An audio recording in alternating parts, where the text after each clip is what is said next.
when you are tired or full of anger or anxiety, so it's better to wait a little before you speak your mind. If you don't, it is possible that you will say something you will regret afterward. If you give your ideas time to mature and still think the same way, you can talk about it later, but not when you are compromised emotionally or in other ways.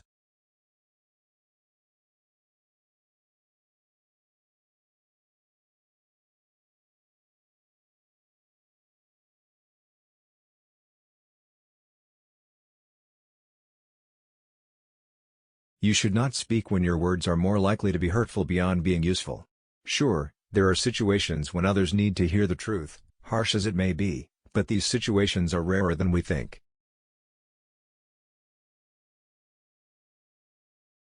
Consider whether the words you want to speak are going to be useful or if you are acting to hurt the other person.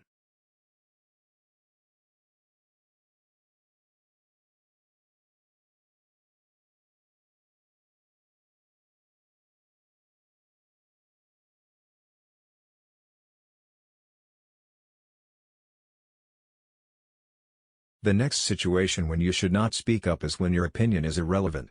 It's never easy to admit and accept it, however, it's very important, even if our ego doesn't agree.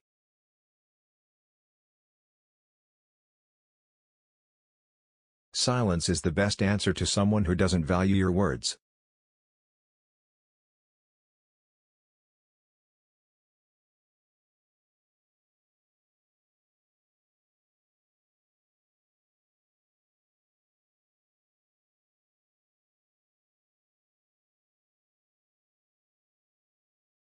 Sure, in some situations we are free to speculate and speak up even if we don't have evidence.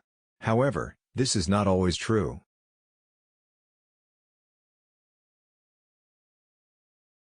When we are talking about something that will likely have a big impact on another person's physical and mental well-being, we should not offer information that is not certain.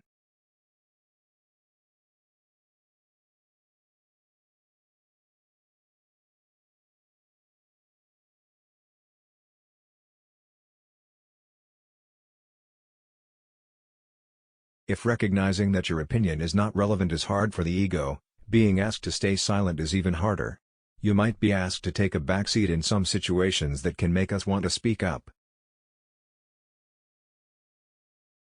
However, it's best to restrain that impulse and instead reflect. Listening and learning can also be good in these situations.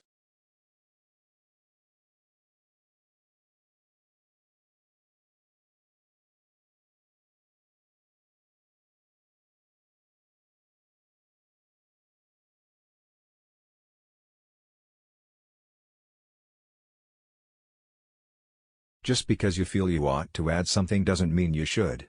Instead, you might support what someone else has said. Allow yourself to admit when there is nothing to add. Be careful with your words. Once they are said, they can be only forgiven, not forgotten.